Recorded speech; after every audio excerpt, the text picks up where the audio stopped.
How to withdraw on Moonshot app. Hi guys, welcome to our channel. Let's begin. In this video, I will guide you on how you can withdraw on Moonshot app.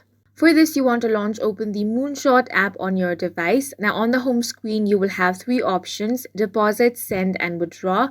Go ahead and tap on the withdraw option. Now you want to enter the amount that you want to withdraw.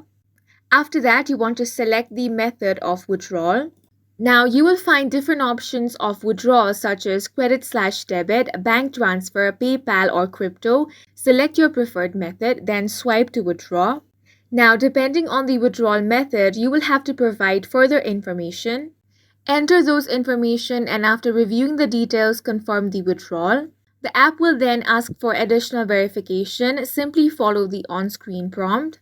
After completing the process, you should receive a confirmation notification or email. And that's it for this video. If you found it helpful, please make sure to hit the like button and subscribe for more videos like this.